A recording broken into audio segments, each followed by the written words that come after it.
बिहार में हो क्या रहा है? चुनाव आयोग एक बार फिर मतदाता सूची क्यों तैयार कर रहा है? और वो भी तब जबकि बिहार के चुनावों को 3 महीने भी नहीं रह गए हैं। एक ऐसे वक्त जब चुनाव आयोग की विश्वसनीयता पर लगातार सवाल उठ रहे हैं, जब महाराष्ट्र चुनावों में कथित धांधली जिसका आरोप विपक्ष लगातार लगा रहा है, उसके सवालों का उसने खुलकर जवाब नहीं दिया है। एक ऐसे वक्त जब चुनाव आयोग के अंदर जो तमाम आयुक्त हैं, उनका चुनाव भारतीय जनता पार्टी सरकार करती है, या सरल शब्दों में कहा जाए भाजपा ही करती है। एक ऐसे वक्त जब चुनाव आयोग पूरी तरह से भाजपा के पक्ष में झुका हुआ दिखाई देता है, ऐसे में बिहार चुनावों के चंद महीनों पहले नई मतदाता सूची तैयार की जा रही है। क्या इसका मकसद बिहार की जो गरीब जनता है उस पर निशाना साधना है? और सबसे बड़ी बात, 1 साल पहले लोकसभा चुनाव हुए थे इसी मतदाता सूची के आधार पर। अब अगर आप कई लोगों के नाम वोटर्स लिस्ट से हटा देंगे तो क्या उन चुनावों को अवैध करार दिया जाए? यह सवाल विपक्ष उठा रहा है। सबसे पहले सरल शब्दों में मैं आपको बताने वाला हूं कि मतदाता सूची जो फिर से तैयार हो रही है उसके अंतर्गत क्या क्या होने वाला है। आप ये स्क्रीन पर प्रक्रिया के तहत वोटर से नागरिकता का प्रमाण मांगा जा रहा है। 1987 से 2003 तक के मतदाताओं को अपने माता या पिता में से किसी एक का जन्म प्रमाण पत्र देना होगा। इसी तरह 2003 के बाद के मतदाताओं को मां और पिता दोनों के जन्म एवं मृत्यु दोनों के प्रमाण पत्र देने होंगे, और जो नहीं दे सकेंगे वे वोट नहीं डाल पाएंगे। जाहिर सी बात है, इससे बड़ी संख्या में गरीब, दलित, पिछड़े और माइनॉरिटीज वोट देने से वंचित हो जाएंगे।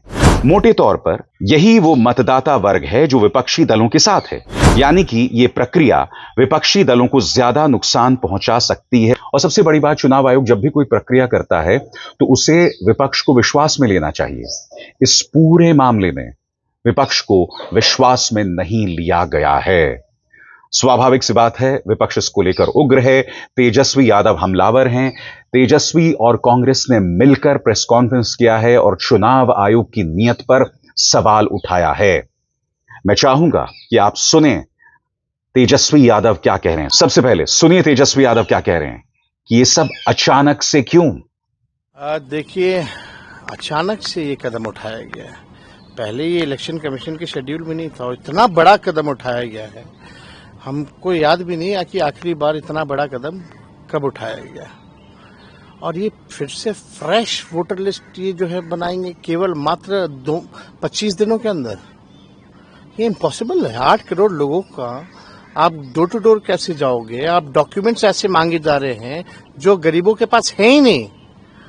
और सबसे पहली बात, ये बाढ़ से हमारा बिहार 73% क्षेत्र जो है वो डूबा रहता है, ग्रसित रहता है, त्रस्त रहता है। लोग अपना जान माल बचाएगा कि इलेक्शन कमीशन को डॉक्यूमेंट उपलब्ध कराएगा, और वो भी ऐसे डॉक्यूमेंट जहां आपको आधार की मान्यता नहीं है, ना मनरेगा कार्ड की मान्यता है। आपको प्रमाणित करना पड़ेगा, अपने माँ बाप का बर्थ सर्टिफिकेट भी देना पड़ेगा। कितने हमारे माता पिता जो गरीब है उनका बर्थ सर्टिफिकेट है, कहां से लाएंगे वो लोग? ये पूरी तरीके से साजिश है। और जब आखिरी बार ये हुआ था तो लगभग 2 साल लगे थे इस प्रक्रिया को पूरा करने में, तो ये 25 दिन में कैसे प्रक्रिया पूरी कर लेंगे? ये साजिश की बू है। ये नीतीश जी को डर हुआ, भाजपा को डर हुआ कि ये चुनाव हार रहे हैं तो गरीब, पिछड़ों, दलितों, बहुसंख्यकों का वोट काटो, अल्पसंख्यकों का वोट काटो और जो है साजिश के तहत चुनाव जीतो। अभी ये लोकतंत्र में, संविधान में गरीबों को एक ही अधिकार है, वोट का। वो भी वोट का अधिकार ये छीनना चाहते हैं। वोट का राज मतलब छोट का राज, ये अधिकार को ये लोग छीनना चाहते हैं। अभी वोट का अधिकार, वोटिंग का राइट छीनेंगे, बाद में पेंशन छीनेंगे, उसके बाद में राशन छीनेंगे। ये लोगों का एजेंडा साफ दिखाता है कि बड़ी साजिश है, बू आ रही है। और ये नीतीश कुमार जी और मोदी जी मिलकर के गरीबों का काट रहे हैं वोटर लिस्ट से नाम। ये अन्याय है। इस अन्याय को हम लोग सहने वाले नहीं है। तेजस्वी यादव नाराज हैं। वो कह रहे हैं कि हिटलर का फरमान नहीं टिक सका। आप इस तरह से अलोकतांत्रिक तरीके से बगैर विपक्ष के साथ सलाह मशवरा किए इस तरह का शिगुफा छोड़ रहे हैं। आखिर क्यों? सवाल पूछ रहे हैं तेजस्वी यादव। तब में ये सुधार करना चाहते थे, मेरा सवाल है, तो लोकसभा खत्म होते ही कर देते? लोकसभा का चुनाव खत्म होते ही क्यों नहीं कर दिया? मतलब आप इंतजार कर रहे थे कब 2 महीना बचेगा बिहार के चुनाव का, कब बाढ़ आएगा, तो हम साजिश के तौर पे छटाई करेंगे ताकि सत्ता में बैठे लोगों को फायदा पहुंचाएं। हम लोकतंत्र में विश्वास करते हैं, लेकिन किसी भी साजिशन बदलाव को बर्दाश्त नहीं किया जाएगा। हम लोग हर एक प्लेटफॉर्म पे हमारा इंडिया अलायंस महागठबंधन मजबूती के साथ लड़ेगा। हम जनता के साथ खड़े हैं, बिहार अलर्ट है, कोई कंफ्यूजन में ना रहे। बिहार के लोग राजनीतिक सामाजिक रूप से सबसे जागरूक प्रदेश है और ये साजिश को देखते हुए बिहार और हर एक बिहारी जो है अलर्ट है। ऐसा गलती मत कीजिएगा कि भुगतना पड़े। जब जनता खड़ी हो जाएगी तो अच्छे से अच्छे हिटलर जैसे तानाशाही हो या कोई हो, सबको जो है सबक सिखाने का काम किया। कांग्रेस के नेता पवन खेरा कहते हैं कि जब गीदड़ की मौत आती है तो वो शहर की तरफ भागता है और जब भाजपा मुश्किल में होती है तो वो चुनाव आयोग की तरफ देखता है। सुनिए अपने चिर परिचित अंदाज में पवन खेरा क्या कह रहे हैं। वो कहते हैं ना कि जब गीदड़ पे संकट आता है तो वो शहर की तरफ, जब एनडीए पर संकट आता है तो वो चुनाव आयोग की तरफ। गांधी जी के 3 बंदर थे, वो न बुरा देखते थे, न बुरा कहते थे, न बुरा सुनते थे। मोदी जी के भी 3 बंदर, वो न सच सुनते हैं, न सच देखते हैं, न सच बोलते हैं। वो है चुनाव आयोग। और जो सवाल यहां पर विपक्ष उठा रहा है दोस्तों, वो बहुत वाजिब है और मैं आपको बताता हूं क्यों। विपक्ष कह रहा है कि आप अब मतदाता सूची में परिवर्तन करेंगे। 1 साल पहले लोकसभा चुनाव हुआ इसी मतदाता सूची के आधार पर। उसको लेकर क्या होगा? क्या वो चुनाव अवैध हैं क्योंकि उनमें बड़ी तादाद में लोगों ने वोट दिए थे? बड़ी तादाद में लोगों ने वोट दिए थे और उनमें से कई अब शायद वोट ना दे पाए। और सबसे बड़ी बात, ये जो पूरी प्रक्रिया है वो गरीबों के खिलाफ रहेगा। वो गरीब जिसे फॉर्म भरना पड़ेगा, वो गरीब जो बिहार नहीं बाहर तमाम राज्यों में नौकरी कर रहा है, और ये वो गरीब है दोस्तों जो सिर्फ चुनावों के वक्त राज्य में लौटता है वोट डालने के लिए। आप क्या उम्मीद कर रहे हैं? अगले 1 महीने में वो अपना काम धाम छोड़कर बिहार आएगा, इस पूरी प्रक्रिया का हिस्सा बनेगा? और आप सब जानते हैं कि भारत में कुछ भी सुचारू ढंग से नहीं होता। यही सवाल पवन खेरा उठा रहे हैं कि जो पिछले चुनाव हुए थे उसका क्या होगा। अब 2 महीने में ये सब कैसे मुहैया होगा?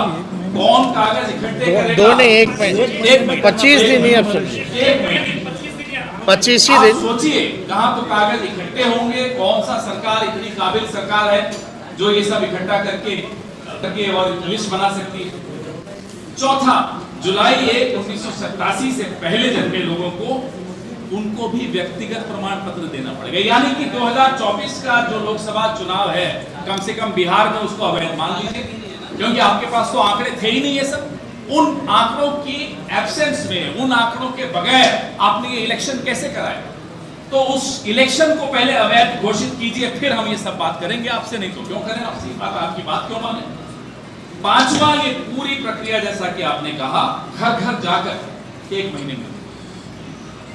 कोसी में बाढ़ आती है, हम बड़े परेशान होकर, पीड़ा होकर देखते हैं टीवी पर कि कैसे लोग लुट जाते हैं, बर्बाद हो जाते हैं, कहां से वो कागज। तो ये सारे सवाल हमारे इंडिया गठबंधन के, जो तेजस्वी जी ने आपके सामने रखे, जो हम सब ने आपके सामने रखे, हमारे प्रदेश अध्यक्ष ने आपके सामने रखे। हम ये जो मास्टर स्ट्रोक जिसको आप लोग अक्सर कहते हैं मोदी जी का, ये उनका एक मास्टर स्ट्रोक इसलिए है कि कोई रिपोर्ट कार्ड मांगोगे, उन्हें मालूम है कुछ नहीं आएगा। बिहार की जो हालत है सबको मालूम, बिहार में क्या होने वाला है वो सबको मालूम। एक सर्वे हुआ था कल, हमारे साथी भी गए थे टीवी पर डिबेट, एंकर का मुंह उतरा हुआ था। बोला क्यों मुंह क्यों उतरा? बोले सर्वे देखिए चुपचाप, टीवी शुरू होने से पहले, डिबेट शुरू होने से पहले उस सर्वे में मोदी जी और एनडीए की जो हालत है, ये सब उसी सर्वे उसी हकीकत का नतीजा है कि चुनाव आयोग का टूल किट यहां सक्रिय कर दिया गया है। तेजस्वी जी माफ कीजिएगा, आप कह रहे हैं सिर्फ बिहार में हो रहा है। बिहार तो एक प्रयोगशाला है, ये लैबोरेटरी है, ये पूरे देश में करेंगे। ये पूरे देश में SC, ST, OBC, अल्पसंख्यक तमाम ऐसे लोग, नौजवान सबसे ज्यादा, क्योंकि नौजवान सबसे ज्यादा दुखी है इन सरकारों से। नौजवान परीक्षा में पेपर लीक से दुखी है, बेरोजगारी से दुखी है, उन सबको बाहर कर दिया जाएगा, उन सबको वंचित कर दिया जाएगा वोट देने के अधिकार। और आगे बढ़ने से पहले एक जरूरी संदेश, मेरे कार्यक्रमों के लिए आप नोटिफिकेशन का इंतजार मत कीजिए। मेरे चैनल में जाइए और खुद जाकर कार्यक्रम देखिए और रहिए अपडेटेड। और हां, ज्वाइन कीजिए मेरा चैनल। देखिए यह जरूरी संदेश। स्वतंत्र और आजाद पत्रकारिता का समर्थन कीजिए, सच में मेरा साथी बनिए। बहुत आसान है दोस्तों, इस ज्वाइन बटन को दबाइए और आपके सामने आएंगे ये 3 विकल्प, इनमें से एक चुनिए और सच के इस सफर में मेरा साथी बनिए। दोस्तों, जन सुराज के प्रशांत किशोर ने भी इस पर प्रतिक्रिया दी है। जन सुराज के सूत्रधार प्रशांत किशोर ने भी प्रतिक्रिया देते हुए सवाल उठाए हैं। पीके ने कहा है कि महाराष्ट्र चुनाव के बाद से ही मतदाता सूची को लेकर सवाल उठ रहे हैं और अब तक चुनाव आयोग की ओर से इसका कोई स्पष्ट जवाब नहीं आया है। अब अगर चुनाव आयोग बिहार में विधानसभा चुनाव से कुछ महीने पहले मतदाता सूची में संशोधन के नियमों में बदलाव करता है तो उससे पहले जनता और सभी हितधारकों यानी शेयर होल्डर्स को विश्वास में लेना चाहिए। मगर स्वाभाविक सी बात है, ये भारतीय जनता पार्टी है, ये उनका अंदाज़े बयां है। मैं चाहे ये करूं, मैं चाहे वो करूं, मेरी मर्जी। ये लोग इस फलसफे के हिसाब से चलते हैं। सबसे पहले जो मैंने आपके सामने कुछ तारीखें रखी हैं 1987, 2003, इन पर गौर कीजिएगा, क्योंकि अब जो पूरी कवायद शुरू हुई है उसके अंतर्गत कई अहम बिंदु सामने उभर कर आने वाले हैं और इसे हमें ध्यान से समझने की जरूरत है। और मैं आपको क्यों बता रहा हूं दोस्तों, क्योंकि ये हमारे वोटिंग राइट्स हैं, हमारे मताधिकार हैं और इसको लेकर हमारा रवैया कतई लचर नहीं हो सकता। गौर किया जाए, 1 जुलाई 1987 पहले जन्मे लोगों के लिए, जिन मतदाताओं का जन्म 1 जुलाई 1987 से पहले भारत में हुआ, उन्हें अपनी जन्म तिथि या स्थान की सत्यता स्थापित करने के लिए कोई एक वैध दस्तावेज उस फॉर्म के साथ देना होगा। 1987 से 2004 के बीच जन्म हुआ है तो जिन मतदाताओं का जन्म 1 जुलाई 1987 से लेकर 2 दिसंबर 2004 के बीच भारत में हुआ है तो उन्हें अपने साथ साथ अपने माता पिता में से किसी एक का वैध दस्तावेज भी देना होगा। अब मैं आपसे एक सवाल पूछना चाहता हूं, हमारे वोटर कार्ड कैसे बनते हैं? हमारे आधार कार्ड के आधार पर बनते हैं। उस आधार कार्ड में यह सब तय होता है कि आप इस देश के नागरिक हैं, तमाम चीजें हैं। अब कुछ दिनों पहले आपने वोटिंग को आधार कार्ड से जोड़ा था, अब आपने अचानक यू टर्न ले लिया। अब तक आपने आधार कार्ड के बुनियाद पर जो पूरी कार्यप्रणाली बनाई थी, जिस पर वोटिंग निर्भर थी, वो कहां गई? आपको अंदाजा है दोस्तों ये सरकार कैसे काम कर रही है और यही वजह इसकी नीयत पर सवाल उठ रहे हैं। यही वजह है कि विपक्ष कह रहा है कि कई लोगों के नाम जो है वोटर्स लिस्ट से हटाए जाएंगे। और इसे आपको समझना पड़ेगा दोस्तों कि विपक्ष ऐसा क्यों कह रहा है, क्योंकि इस सरकार की खास बात रही है डेटा अर्जित करना। डेटा इसने अलग अलग स्रोतों के जरिए अर्जित किया है, क्योंकि कई ऐसे सोशल मीडिया प्लेटफॉर्म्स हैं जो पूरी तरह से भारतीय जनता पार्टी के सामने नतमस्तक हैं, जो भाजपा का प्रोपेगेंडा भी चलाते हैं। यानी कि आपका डेटा अर्जित किया जा रहा है, चाहे वो आधार के जरिए हो, चाहे वो अन्य जरियों से हो। अब इसके चलते क्या हो रहा है कि सरकार को आपकी पसंद और नापसंद भी पता है, और यह भी हो सकता है कि आप किसे वोट डाल रहे हो इसका भी अंदाजा सरकार को हो जाएगा, खास तौर से आप कहां रहते हैं इस आधार पर।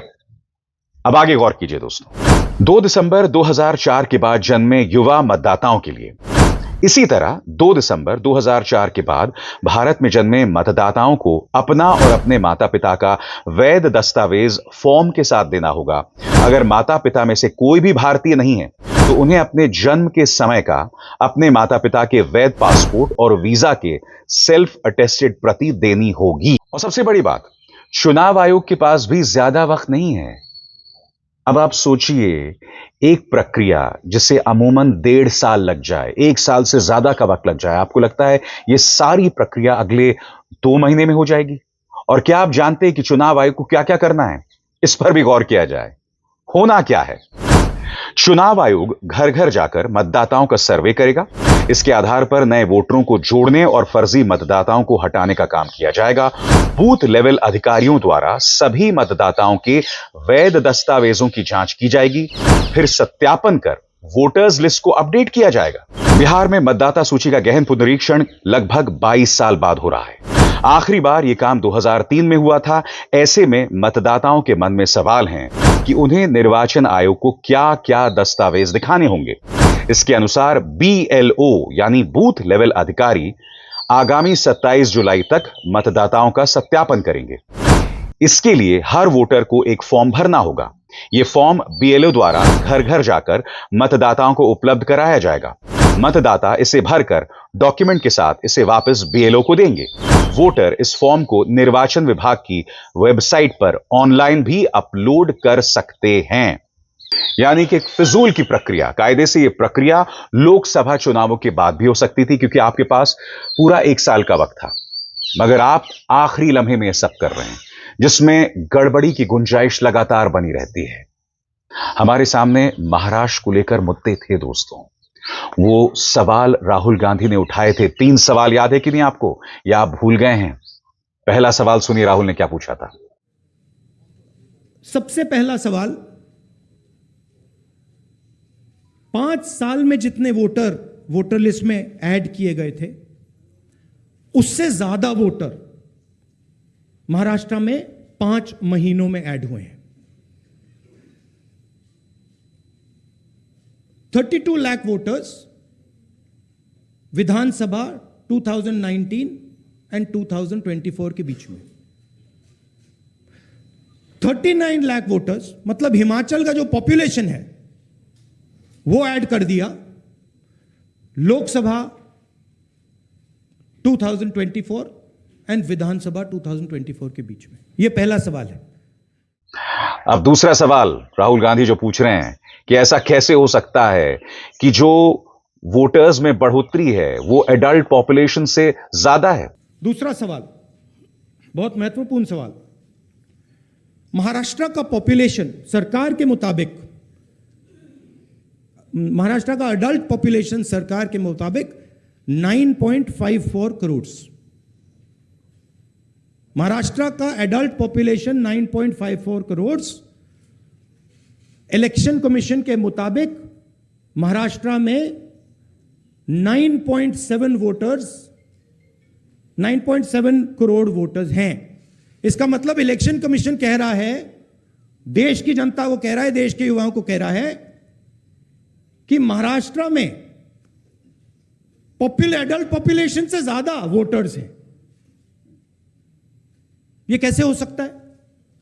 और तीसरा सवाल उन्होंने एक विधानसभा सीट के बारे में पूछा था, सुना जाए। तीसरा सवाल, यह एक उदाहरण है, कामठी विधानसभा। यहां पे कांग्रेस पार्टी को लोकसभा में 1.36 लाख वोट मिला है। विधानसभा में तकरीबन उतना ही वोट हमें मिला, 1.34 लाख। यह चुनाव हम जीते, लोकसभा वाला। लोकसभा के चुनाव में बीजेपी को 1.19 लाख वोट मिलता है। इस कंस्टिट्यूएंसी में 35,000 नए वोटर्स ऐड होते हैं और वो 35,000 के 35,000 वोटर सीधे बीजेपी के खाते में जाते हैं और बीजेपी चुनाव जीतती है। यानी कि महाराष्ट्र के सवालों का जवाब अब तक नहीं दिया गया, अब बिहार में घुस गए हैं। और यही वजह है कि विपक्ष इस मुद्दे को लगातार उठा रहा है। यही बात तृणमूल कांग्रेस भी कह रहा है। पार्टी के जो सांसद है साकेत गोखले, उन्होंने कहा है कि यह मुद्दा लगातार ममता बनर्जी उठाती रही हैं और अब एक नया शिगुफा छोड़ा गया है, जिसको लेकर विपक्ष में चिंता की लहर है। अब अभिसार शर्मा को दीजिए इजाजत। नमस्कार।